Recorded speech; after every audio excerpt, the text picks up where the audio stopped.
Welcome back. In 2014, I was in Sweden for a friend's wedding. She was getting married to this guy that I never heard of. Since I'm such a good judge of character, I told her, don't worry, I'll come and vet this guy.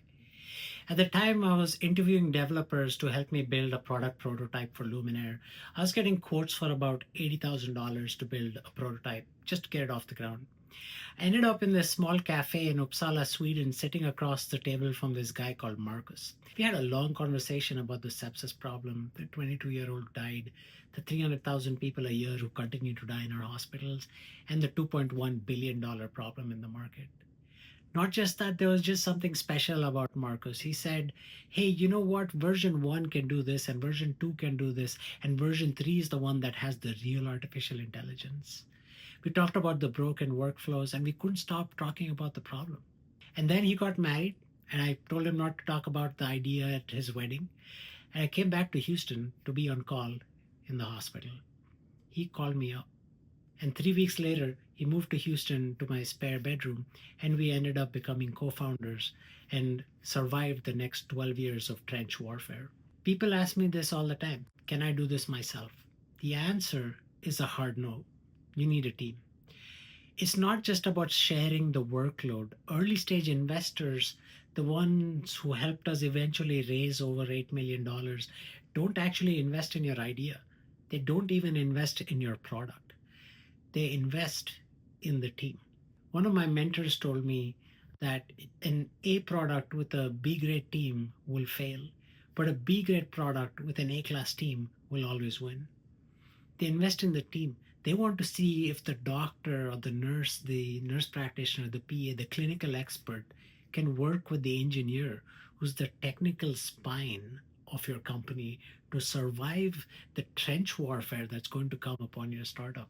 If you're a solo founder, you're a single point of failure. If you have a team, you have a net that can stop you from falling.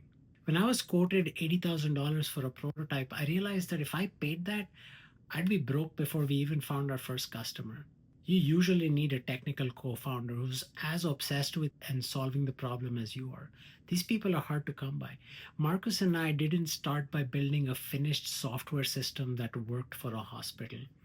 We built a prototype to validate our workflow.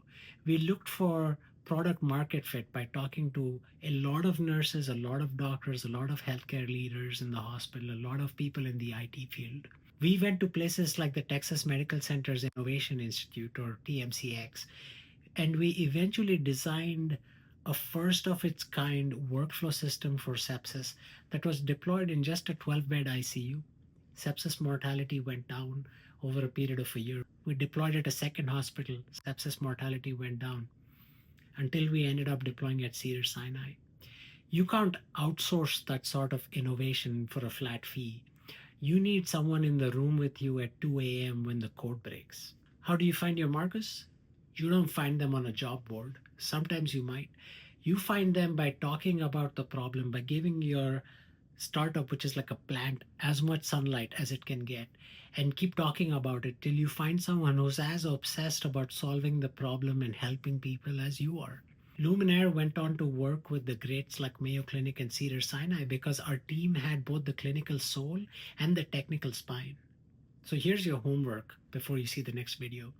Go to a local meetup or a cafe where you know people and startups hang out. Talk to the one person who has a skill set that you don't have, and that might be software development, it might be design, it might be coding, it might be sales, it might be painting a better picture of the problem that you solve. Pitch them the problem, not the product, and see if they want to stay for that second cup of coffee. The next time we're talking about the market, who's actually going to pay for this? I'm Dr. Sarma Valamuri, and let's build something that actually helps people. Thanks for tuning in. If you like this video, subscribe, like, and share so that others can be helped, and I know that you want more content like this. Thanks again for listening.